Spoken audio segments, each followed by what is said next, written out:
Indy housing market. Get the latest insights right here. Welcome back to Indy Housing Market. I'm Kyle Morris with Morris Property Group and FC Tucker. And I'm Shelly Walters with the Shelly Walters Realty Group and FC Tucker. And today we have one of my favorite lenders that we can work with is Fancher with Fancher Mortgage and GVC Mortgage.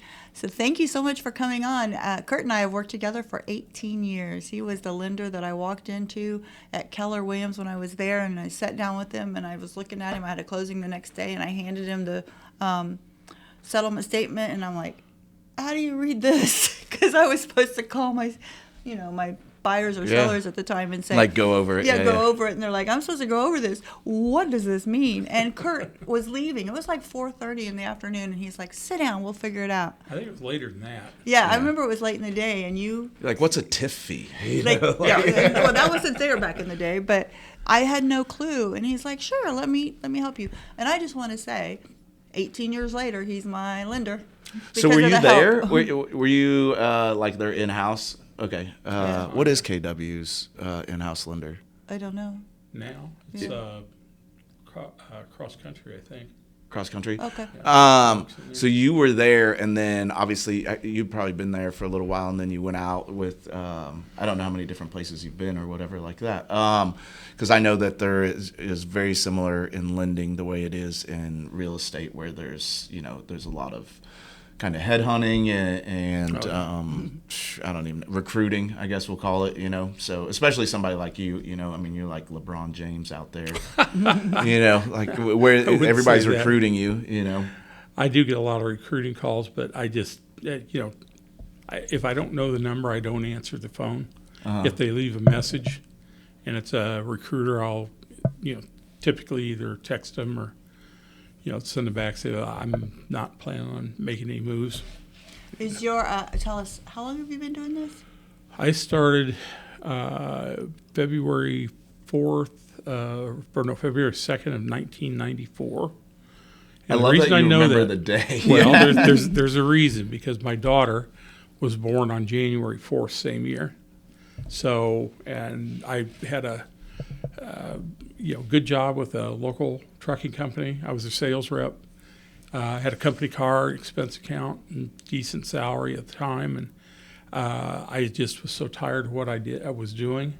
And a friend of mine that actually I tried to recruit her to come work for me when I got to be city sales manager for A&R Trucking.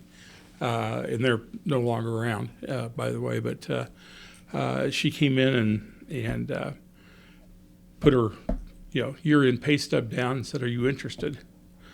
And it was a lot more than I had made. So I went and, I'm not a big risk taker. Yeah. But, to have a 1-month-old daughter and going into a 100% commission job that you don't know anything about. That's pretty risky. I looked back, I think, why? How in the heck did that? And then it's like I really, really, really must have hated what I was doing. Yeah. Who was that? Is that somebody you're still, or still in the business? She retired, actually. It's Donna Baker. And I met her when she was working for one of my clients that used me to, for freight services. So that's what you sold? You sold freight, basically logistics and all that? Yeah, less truck, And I've worked both sides of it. I was at, first job really was at truck and bus in their traffic department when I supposed to be a summer job, and I'm driving down and thinking that traffic, so I'll probably be standing in the middle of the parking lot at shift change directing cars, and that turned out it wasn't that at all. It was basically routing and getting the trains and trucks and airplanes to the making sure they went to the right place, and which is all pre-tech, by the way, too. Then it wasn't. I mean, it's now. You're right. They do it using. We just GPS it. It's easy. Yeah. Yeah. Super easy. So you're like pulling out a Rand McNally back in the day, trying to how to figure out where people are. Yeah. And now I look back and that plant's gone. I mean, they tore it down. That's where the that plant was a metal stamping plant. They made everything from the firewall back for Chevrolet and GMC trucks. Really? And they were the second largest user of rail cars in the entire country. Really? Local? So, That's crazy. yeah. I would have never guessed that. That's they're an gone. interesting job. I have a friend who does that. I have a bunch of friends that actually are in that industry.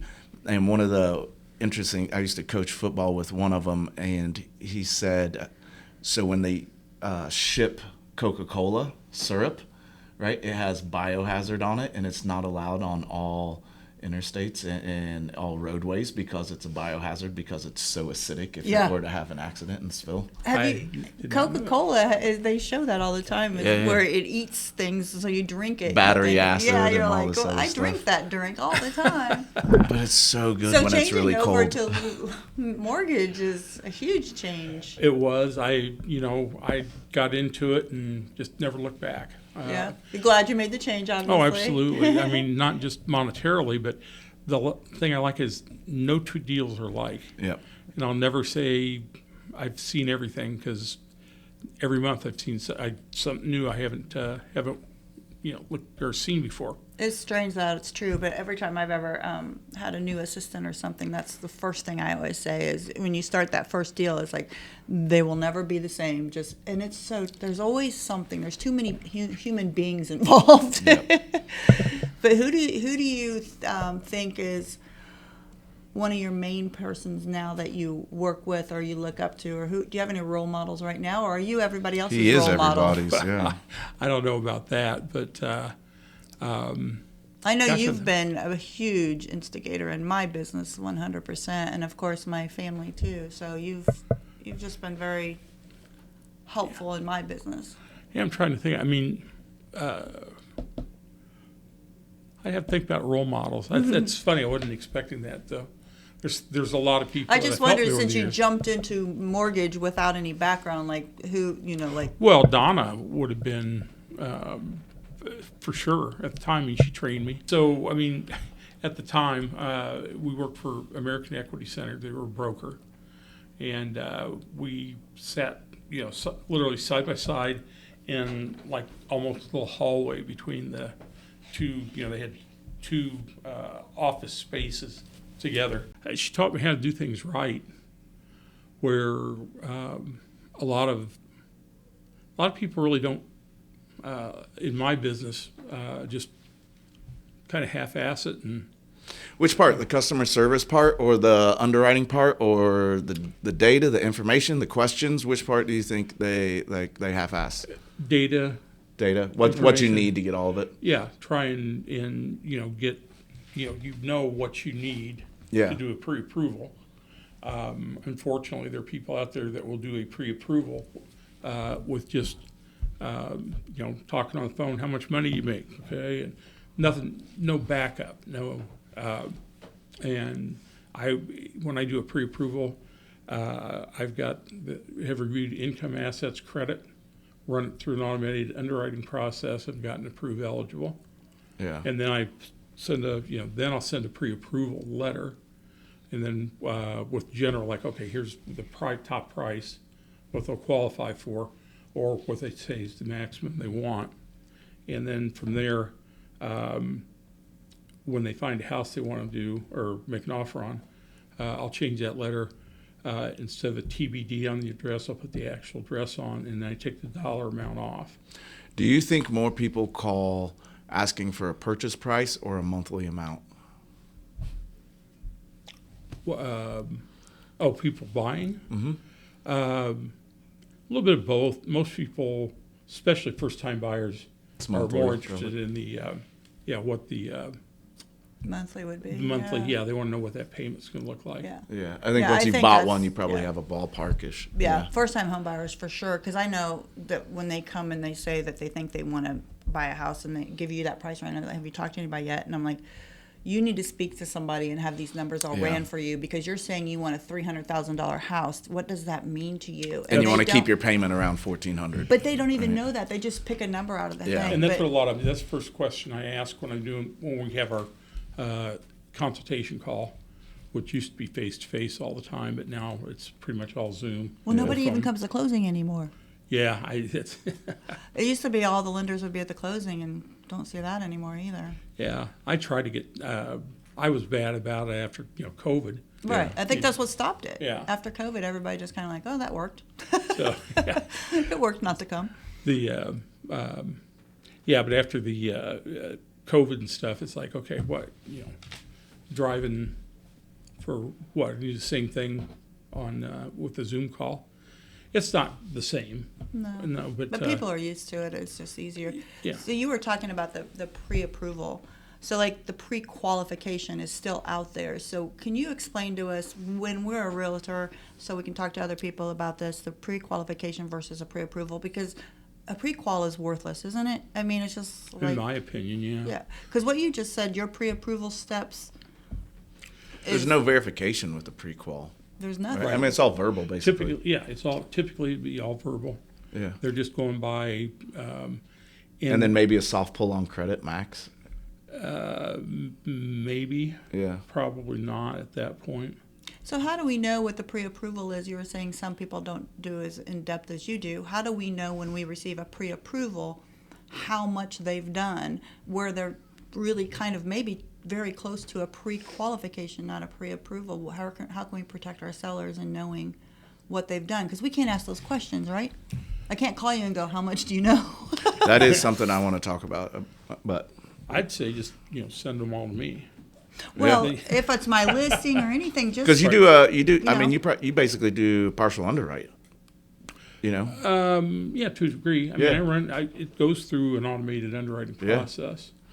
That's crazy. So, I do want to talk about agents calling lenders, but I want to do that second. I'm curious about, like, as we're like kind of building your timeline here to a certain extent. So I did loans.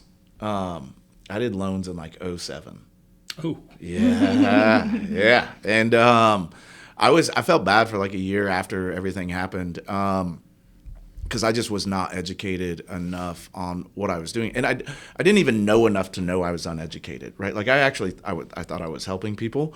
You don't know what you don't know. You just don't. And by the numbers, I was saving people money. I mean, that's just the facts of it, I worked for a company called Equity One that was like right up there off of Dean Road, like 86 and Dean Road. And we, we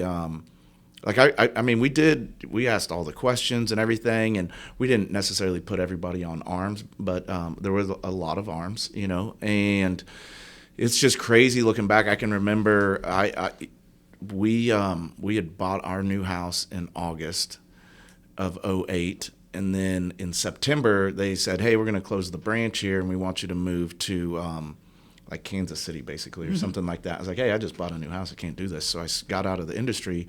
That's when I went to go work for Department of Veterans Affairs, and then in November the market crashed, right? And so I'd been doing it for like, I don't know, maybe a year, something like that, and I did enjoy it. It was a lot of travel because there was a lot of like in-person stuff, but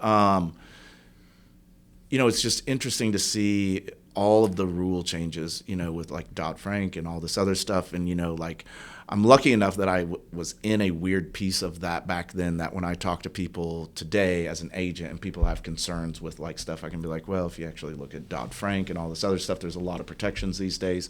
But I've also seen us like kind of loosen up again. So I don't know where the happy medium is on that. Like that was a very specific scenario. I don't know what it was like for you then when people like me were coming into the industry, right, having a negative impact. I would argue, and I try to say this in the nicest way possible, and try to not – I know that you are involved with my board committees, so like hopefully I don't get in trouble for any of this stuff. We have ran into similar problems in my industry, I think, since COVID, of like you just don't know what you don't know. And I mean, people are getting in houses, but maybe they're not as educated as they should be throughout the process. So I think I did a good job of educating people to the best of my ability. I just didn't know enough to educate people fully back in 2008, right? And I would say like we ran into that a little post-COVID in the real estate industry as well with agents, right? Well, the world was moving so fast with just You didn't making have the offers. You didn't couldn't do anything. learn. And next, go to the next one, go to the next one. Yeah, so education was by the wayside. Yeah. Because it was changing so rapidly. So I don't know what it was like for you to go through that or what you feel like it is like now. Because we were even talking about there's some changes in appraisals coming up and all this other stuff, which will make it tighter, it sounds like. But meanwhile, I've started to hear stuff about kind of like, I don't want to say no doc loans, but very similar to no doc loans. Non-QM. Yeah. And that's getting to be a thing. Yeah. I haven't seen no doc, but you got your bank statements and DSCR. I don't know whether you come across that. Or rental properties. If the rent covers the mortgage payment, you're fine. You're good for it. Yeah. It kind of becomes a negative, or not a negative. It just X's that one out, move on to the next one. So, Which that one actually kind of makes sense, but it just doesn't take into account a massive vacancy rates that well. Well, I mean it does, but there's a lot that can go into that. Yeah, they're what am I thinking here? With the DSCR stuff, I don't know. I'm not. If you've got somebody that can use it, I mean, we've done several of them. Courtney Kraft, who is Love her. My partner. Yeah. She's kind of done the guinea pig on a lot of stuff. Shout out to Courtney Kraft. Yeah, she's We awesome. love her. What is okay? I keep hearing this in the background here. I don't know You're what it good. It's you. Yeah, so I think the first question was, somebody comes in and do they give you a dollar amount or a price or so we get the application over and they'll usually have a price and how much of down payment on there. So one of the first things I'll ask them, I go through the application with them and fill in some of the blanks and stuff. My teammate Barbie New is the one that will pull the application in and then schedule the appointment.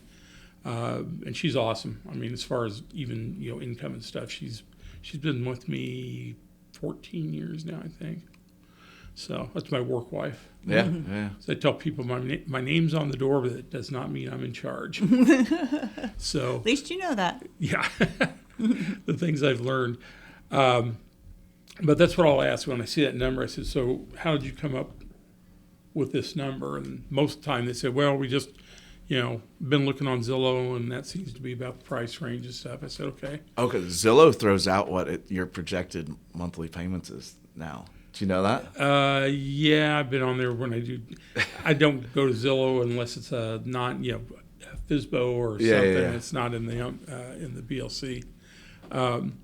But more often, what it comes down to is the payment. Yeah. They put that on there, and if they use one of these payment calculators that like Zillow or somebody else I have on there, it's not accurate at all. No, it's not. And that's what I always tell, like anybody who comes to me like, yeah, I think we're looking around 500 or 600 or whatever they're looking at. And I said, but even if you go get pre-qualified, it's what your comfort level is. So I always pull them back to say, well, you just got the pre-approval for 500 or 600. Yeah. When you saw that, were you comfortable with that payment?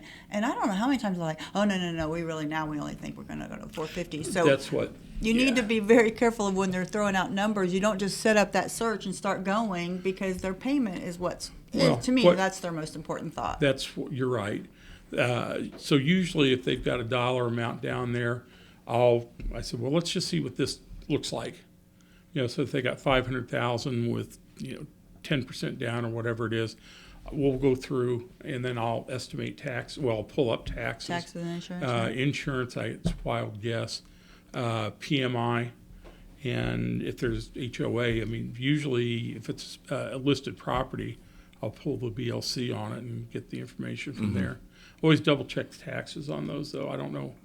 Probably I get 1 out of 10 that's actually accurate with what they're showing taxes.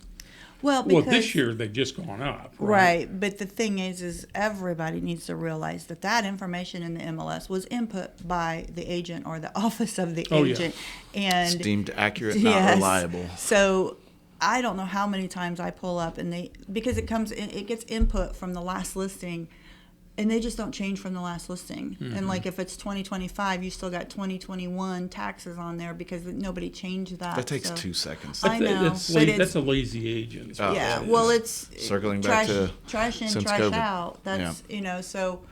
Unfortunately, those are the things that buyers look at, thinking that's God what they're reading, and they get told that it's incorrect and it's not the house they can purchase because of that. One of the funny things is once we get it, that price is good. more often than not, they will, at some point, they'll say, well, how much would I actually qualify for? Yeah. Right. And it's, most of the people ask that are, way under on the debt to income ratio we look at. So, we'll do the 45%, take that and then back into I don't usually give them the amount. payment. It's easy to back in the dollar amount, but then how much house will that buy? Usually when I give them that dollar amount, I'm like, oh my God, no.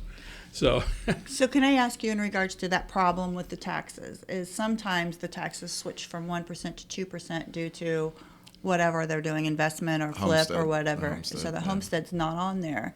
That can come into play when you're doing your mortgage because you have to put in that 2%, right, for moving forward on the purchase. if it's And it's the not. tax It's going to bill- be 1% for our buyer, but Yes. how does that mess everything up? Well, it doesn't really mess it up. I mean, we will do a tax estimator where we'll, we still put the qualification numbers in using the 2%, but then we'll set everything up on the escrows at the 1%. And I take that back. We actually will go ahead and do if we're gonna base the taxes off that 1%. Or the 1%, then we had the seller pay the November installment. So if they were closing right now, Right. it'd be paid out for the rest of the year. Yeah. And then we're going to collect at that lower amount. It works out for the buyer though, Yeah. because They the make tax- money. that's what I tell them. I try to explain that, but nobody understands what I'm saying. You're going to make money on Yeah, this. but it's just you're just not going to realize it until next year. Yeah. Yeah. In May. And it's depending on how many, 2, 3, 4, 5 months at the most because of the payment. But that is one thing where I see a lot of agents not understand. They will say, oh, the taxes are too high.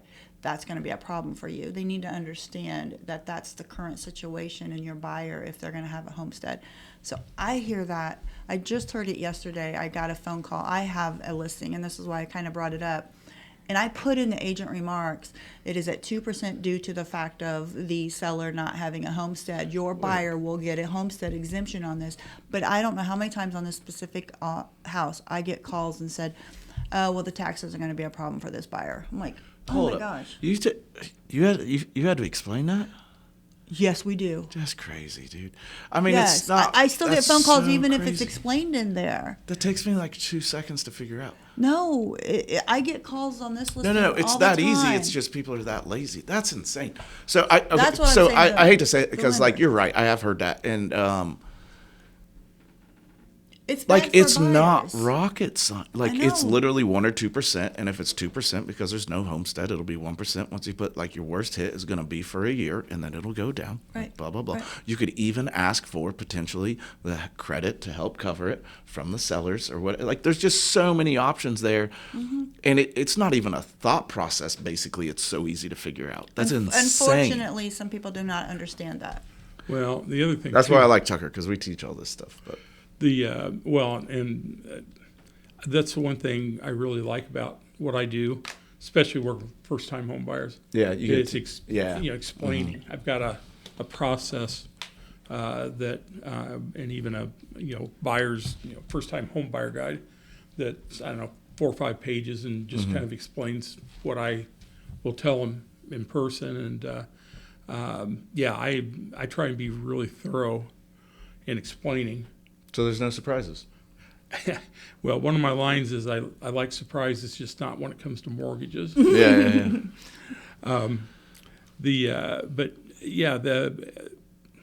I don't really have. Well, see, if you're talking to people on the phone versus I'm face to face with them and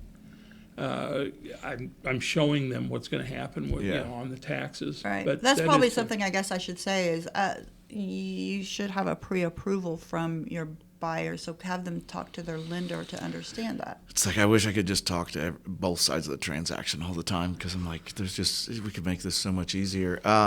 So one of those things that like I was like, hey, I want to talk about this. What do you think of? Because I have an opinion on this, and I'll try to be Kyle, you don't have calm any about opinions. it. What do you think when agents call you asking about the pre-approval letter? I mean, obviously it doesn't bug you, but like, Actually, well,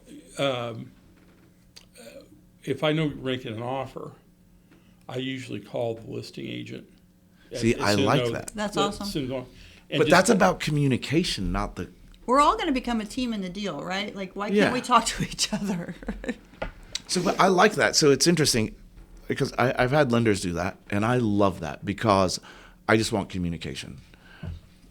To me, for the other agent to call and verify what you've done as a pre-approval, you have to. I mean, you have guidelines and ethics you have to apply to. You're not going to be like shaky at best. You know what I mean? Like you're just not. You're not going to be like, man. We might get it as long as they don't get fired. Like, and so like I've just never super understood. Like I feel like that's an agent trying to insert value so they can feel validated. Like if you answer the phone, like you're already better than most. You know what I mean? As far in my opinion with LOs, but you're not going to sit there and be like, nah, they're a shitty buyer. I wouldn't take a risk on this person.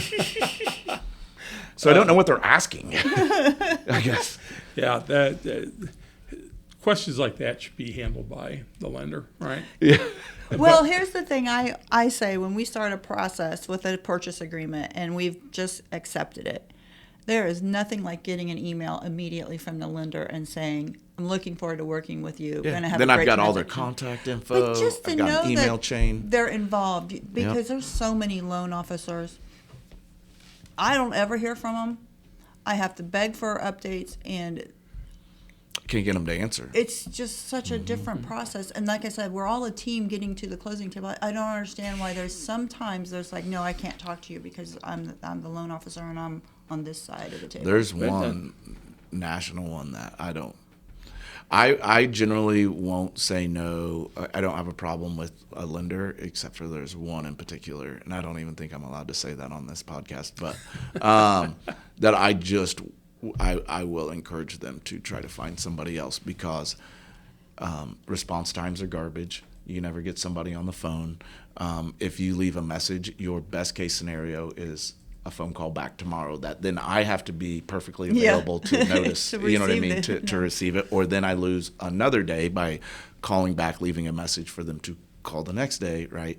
And I think they're predatory in nature, but I will not bring up their name. We can talk about that off camera, but I don't know. I think it's a big thing. I also think it's interesting. I'm sure you have heard this, local versus national. Mm-hmm. You know, Yeah, I mean, people that go national, if they've they work with the national company or try to, and I get an opportunity to work with them. It's it's night and day. Yeah, it's there's a difference. I mean, one thing, if you're talking to a call center in Tennessee, let's say, they're not going to understand how property taxes work in Indiana. Yeah, that's the one The thing. proration. That's one of the hardest things. I remember when I bought my first house and I didn't get, I got an explanation, but I didn't really understand it. Mm-hmm. So I've got again, over the years, I've got my ways of, explaining how that works and, how the escrow account works. And, there's just, and those, national companies are, as far as I know, I'm just guessing that they're hard to get a hold of. I know when we've got somebody that wants to use like one of the big insurance companies like Geico or Progressive or whatever, you call the call center and you never get the same person twice. Yep. And the buyers, I don't try and steer them away, but I tell them that we've got a local agent that we work real closely with, and they're awesome. I switched my insurance over to them last year, but communication's great, and that's the whole thing. It's like we said, building relationships, right? It's all Yeah, it's more work, I guess. Well, But it's fun. so what I've struggled with, like I have a buyer, I've had a couple of buyers, but like I have one buyer in particular. This is like a couple of years ago, and we're getting close to closing, right? And like, do we have a clear to close? All this other stuff, and it was in California. Was the person like I can't even make a phone call to find out our progress till like 11. You know what I mean? Yeah. Because the time difference. Yeah, so they're like, hey, we got to get some movement on this today. We'll find out. I'm dealing with a local title company. I'm like, all right, well, we'll start calling at 11 to find out if we get a call back around 2, right? And then like all of a sudden we've got a 3-hour win. Yeah, and like so that's about the interesting take I think on it is like there's just some complexities to it that people don't think about. I've never had a problem getting one done, but it's just added stress, I guess. Well, if that as makes a sense, listing agent, I am very picky about what I see come across because, like you said, national ones, internet ones, or something like that. Because here's my first thing to them is obviously all the communication that we need, and we're on timelines like you're talking about, is we need to get to closing. And my opinion on that is you sitting here in, the market of Indianapolis care that this closes, you care that your reputation stays good, and you care that you're in relationship with both agents, hopefully to pick up maybe a new agent, and also that those buyers come back to you. Those national ones or the internet people, they don't care if they ever talk to you again, and they have that attitude the whole 30 days. That's what I don't want to open up ourselves to that because they don't care. They have no relationship whatsoever. They're a call center. You've been in the business longer than me. I've been in it, not 8 years, 9 years. I don't even know at this point. But I feel like I recognize most. Like at a minimum, I recognize the company, right? And most times, I actually recognize the loan officer these days. Oh, I love it. I love it when it comes across and you're like, oh, thank God. Oh yeah. That's It's important, and I'm not trying to say that I'm, controlling. It doesn't judge it. Yeah. It's just, I just want all of us to get to where everybody wants to get without a major problem where we already know from day one this could be an issue. But when buyers come to us, they've been, calling them around, and they finally get the agent that they're going to work with, you or whatever, and they say, I came with a pre-approval. I'm always like, who's it with? And, if they came from, like you said, California, came from Illinois, they came with that from that state. That's hard to tell them. No, here's why. Because in multiple offers, your lender matters. Yeah. It's one other part of that purchase agreement. That lender matters immensely. And that's one thing, being around as long as I have, knowing a lot of agents. I've had this year already at least 3 that when they saw the pre-approval letter came from me, that's when it's not even that people, it's that everybody knows you.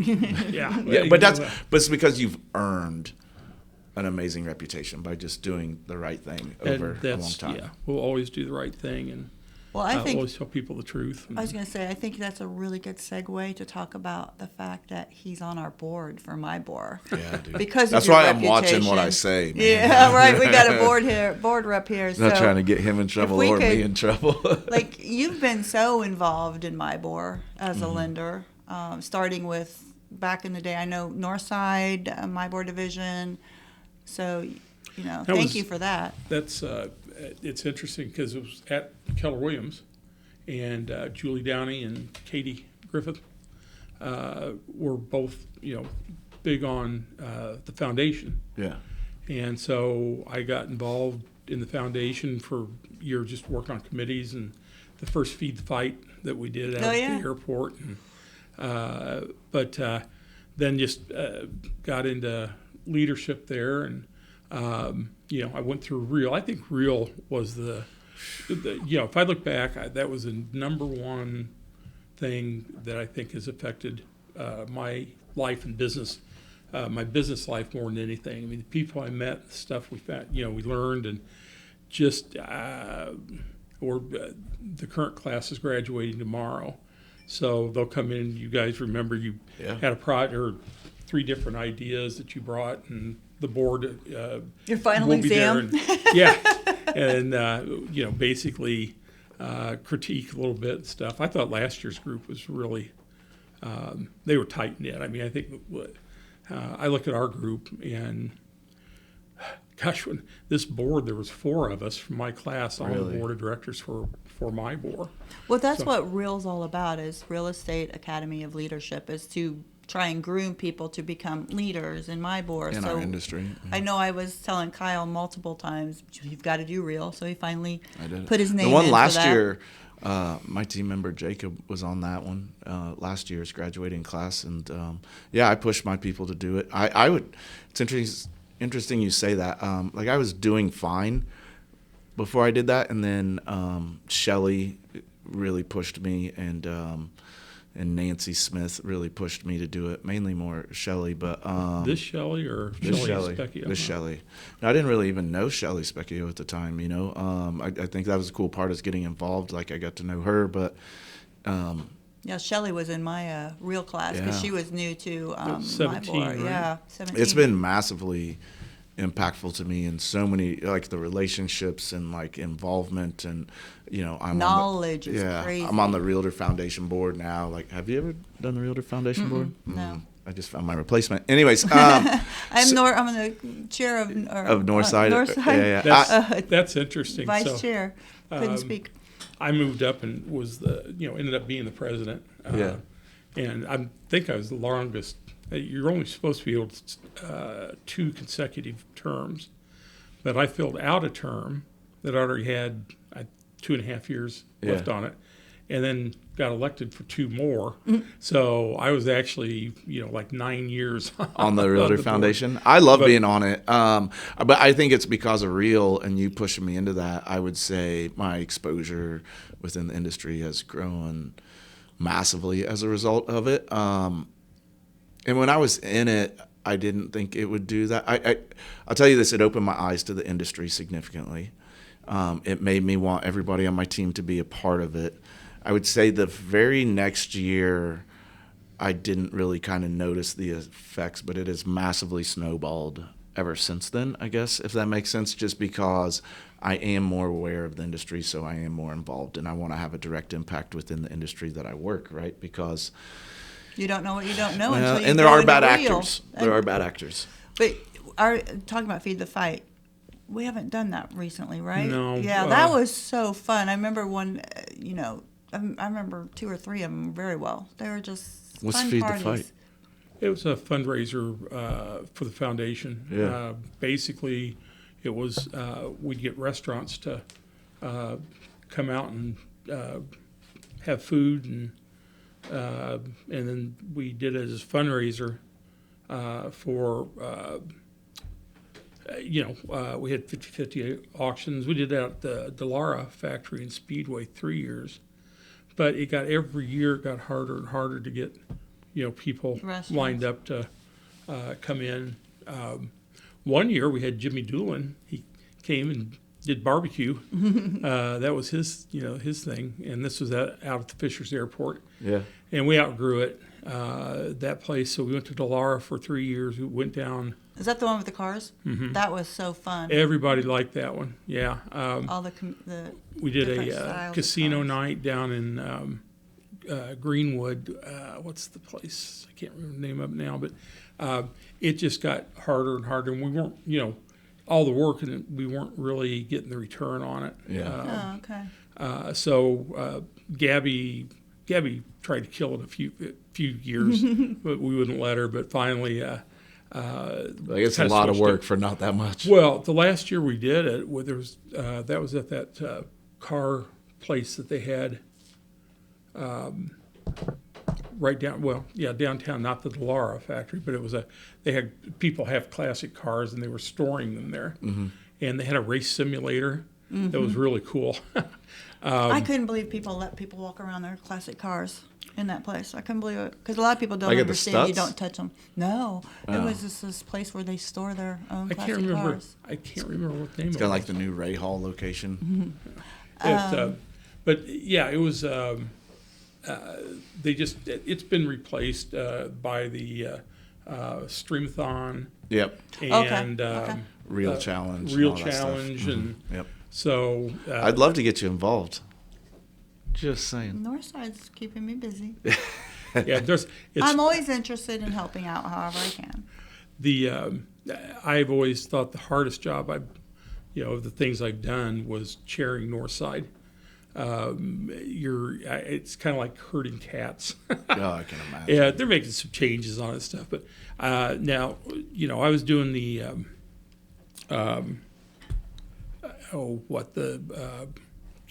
not communications, but the programs during COVID.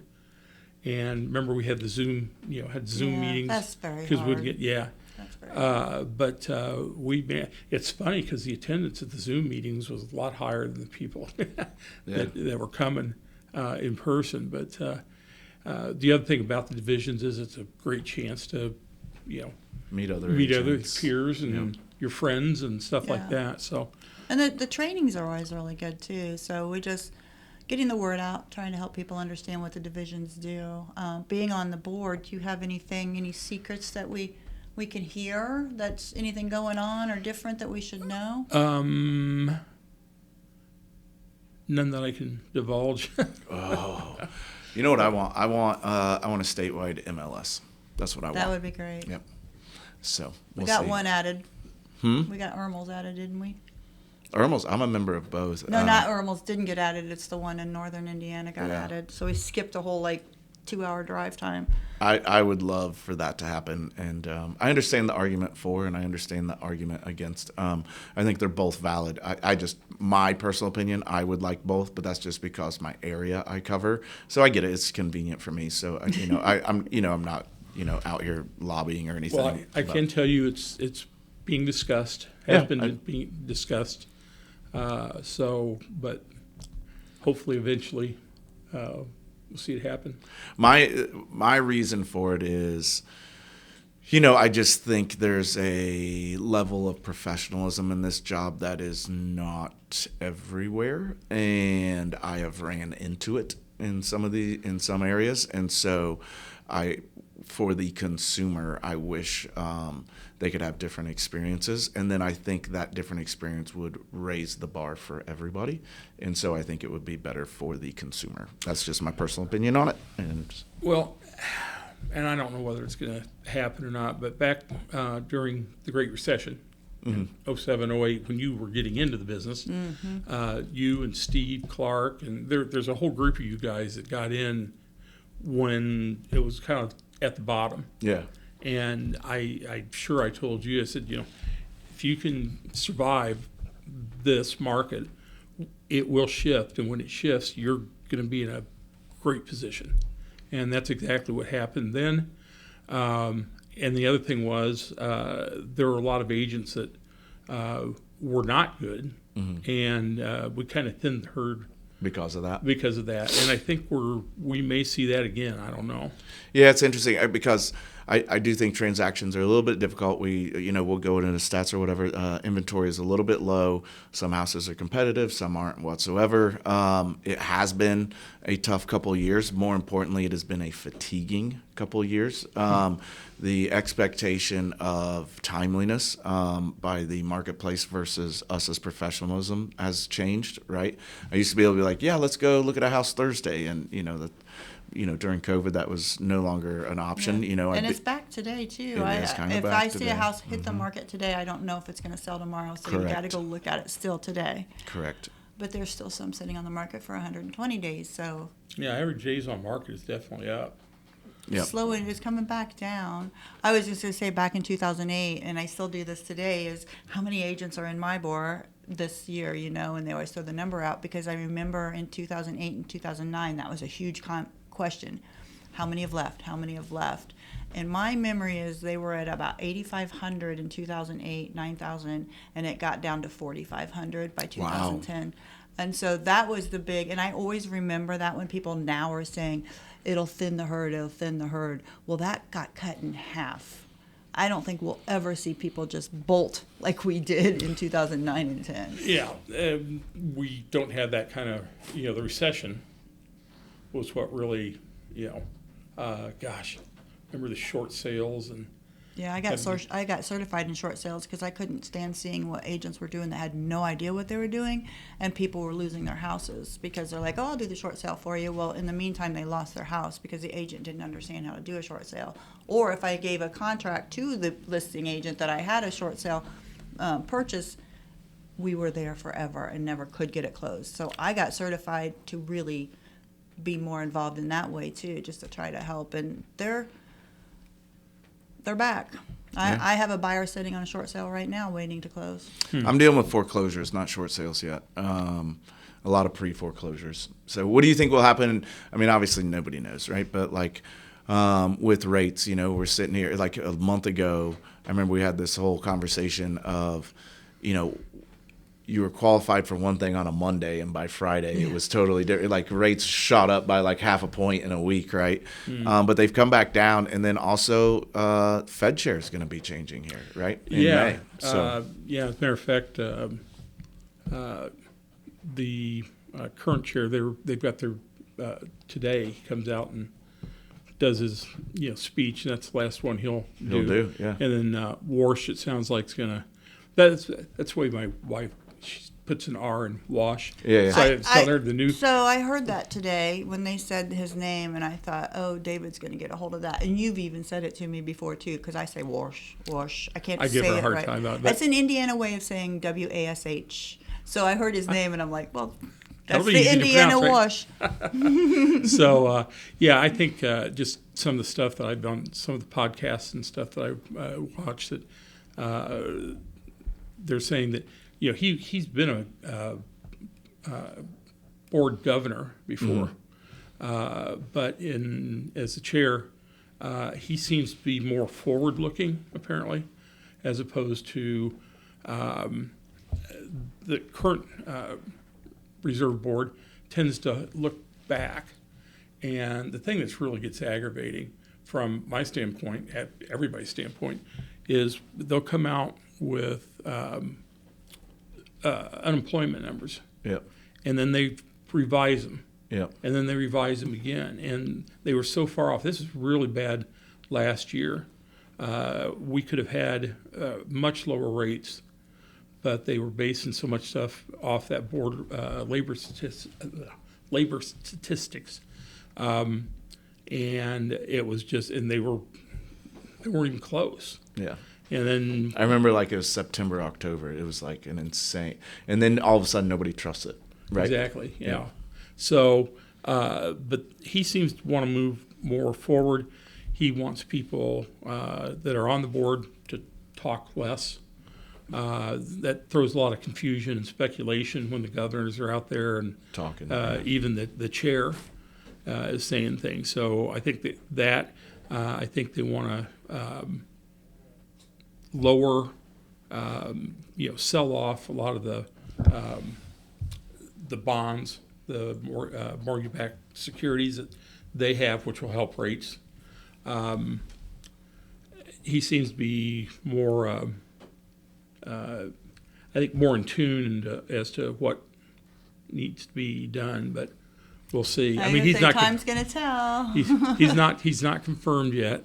But it sounds like the Tillis, who's going to hold that up, since he got the this what his thing was wanting the DOJ to drop the investigation into the cost of rebuilding or renovating the Treasury building. Yeah.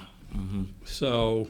And I think it's funny because at the same time, we're talking about building, banquet halls and, the big arch, and it's all stupid. I started getting political arguments over the weekend out of boredom, and I was like, I just know better. This is so stupid. I was like, both sides are just so far gone at this point. You know what I mean? Like, we just need to get back to inspiring consumer confidence and like everybody being in the middle. Mm-hmm. And I actually believe that's where most people are. It's just we're not the loudest voice anymore, and I think we need to become the louder voice. But, you got one side complaining, hey, you're spending too much over here, and then the other side is like, spending too much over here. And I'm like, I mean, we're doing the same thing here, Yeah, guys. Like, they've what been, do we do? they've been kicking this. Republicans and Democrats have been kicking this deficit down the curb, and every president says, well, we're going to cut it, and they don't. Every single one of it increases it. And it's like a hot potato almost. It's like, all right, this can't keep up, right? Yeah. So who's holding the potato, when it does all crash? Yeah. There's so much we could talk to you about, but we're Yeah. going to run out of time. And Yeah. thank you so We'll have you on much again, for being, for sure. Giving us all your insights and stuff. We'll do your stats and stuff and see what happened last week. Mine were really much faster. Really? Days on market shortening. Yep. Nice. We'll have him back on after we have a new Fed chair, and we'll be like, hey, rates are down, but inventory is low, and it's crappy. And like, this is what you're seeing with offers. I know, be careful what you wish for. I right? know. So in Fishers, I had 27 go on the market, anywhere from 225 to 2.1. 19 of them are still active, so only 8 sold within a week period, but I had 41 pinned. I mean, it's a massive amount of inventory Yeah. to lose. This is last Yep. week. This is in a week. Yeah. Wow. I see the same thing. And that's just Fishers. Yeah. So I have 173 on the market. Average days on market's 42. Median is 21, which is actually a little bit higher than I thought. But Noblesville, I had 44 go on the market, which is a lot to go on the market. Anywhere from 65,000, which is amazing. That there's. Oh my gosh. Yeah, And it's still there? I'd have to go back and Is look. it a lot? No, it was an investment property. All the way up to 845. 34 of them are still active, so only 10 pended within a week, but 36 pended. So, I mean, we picked up some inventory in Noblesville. We historically kind of do versus Fishers. I have 191 on the market, which is actually a pretty decent increase in inventory for that area. For Noblesville, average days on market is 36, and the median is 15. Now, I will say when I was looking at them, there's a lot of stale stuff disappearing. There's a lot of December listings that are disappearing right now. Maybe sooner or later we'll not see Yeah. snow in pictures anymore. Like, come on, people, it's April. Yeah, update your photos. But I don't know. That's what I saw. I think if you have a good house, I think it is gone in a heartbeat. I think if it's an average house, you're going to sit a little bit.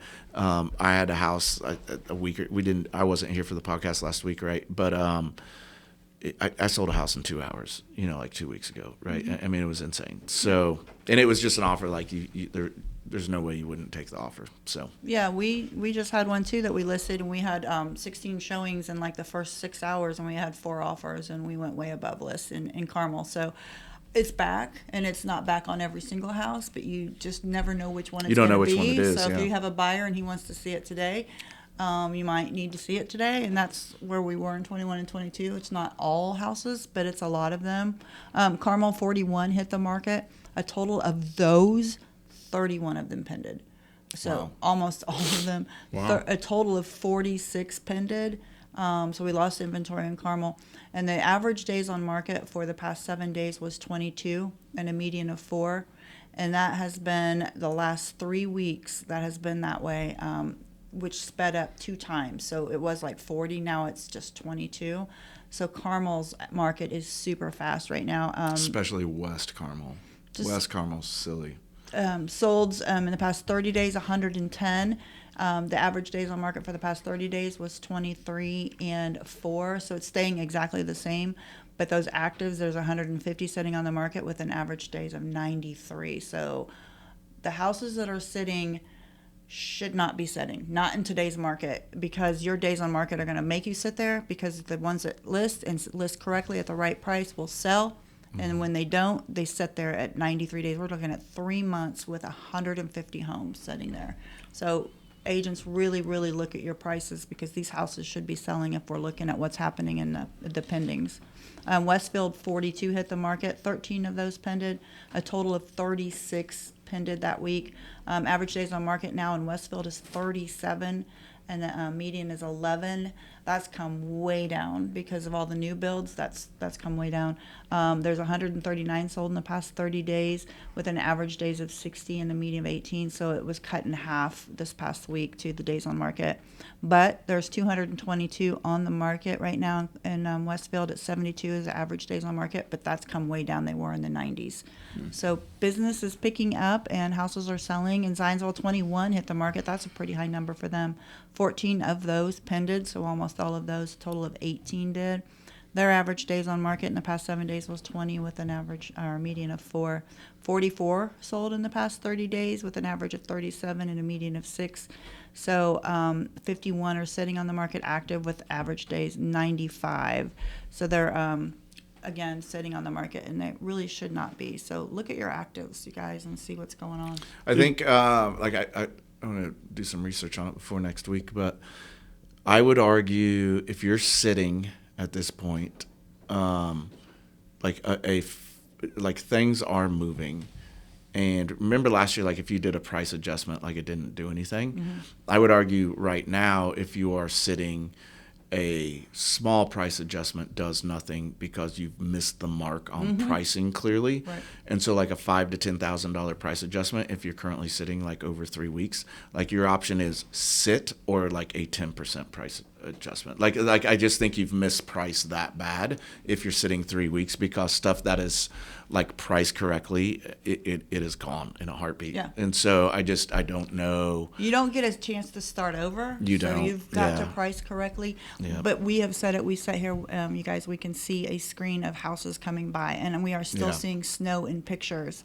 Just little things like that. It's almost May. Yeah. But little things like that, if you have a house that's sitting, that's one easy thing to make people see the house in a different light, by getting rid of the snow. We're not in the mood to see snow. Yeah. What was your question, Kurt?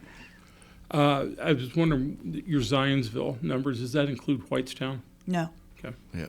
It's just city. And I just spoke. He saw a picture pop up there, and it spun him out because he's like, "What is that picture of that house?" Well, it was weird looking. Whitestown is just that whole area is just exploding. Yeah. Well, and I just talked to an agent who has a buyer that they can't buy a house. It's my listing that they're talking to me about, and I didn't put 2 and 2 together. But we constantly talk about Westfield and the new builds versus the 5 and under that cannot sell. Whitestown's in the same problem. Yeah. They cannot sell. If their house is under 3 years of age, they cannot compete against the new construction. Yeah, there's so much of it. Yeah. So Whitestown's now in trouble too. We just got we just closed, but it took, he was out there, and it took a while to sell. Yeah. But he finally got done, and those are ones that they're not going to see some equity if they try to sell. Mm-hmm. It's very interesting. So we might want to start looking at Whitestown. Literally, that you asked that question, I forgot yesterday, and I thought, you know what? I think we need to start looking at Whitestown. To me, Zionsville and Whitestown are. I grew up in Zionsville, so I can't say that Whitestown was way out there, but it was. Might be something to look into the Whitestown town as well. Okay, we can do that. Well, thank you for coming on. If anybody wants to get a hold of you, how would they get a hold of you? Email or which is kfancher at fanchermortgage.com. I'm sorry, I said that wrong. I don't know why I wasn't expecting that question.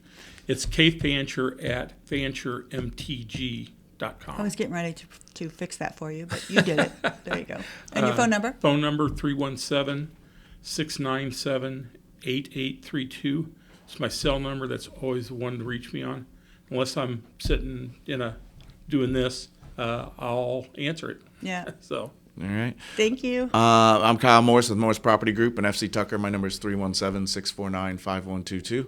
317-201-2601. Shelly Walters with the Shelly Walters Realty Group. Thanks. See you next week.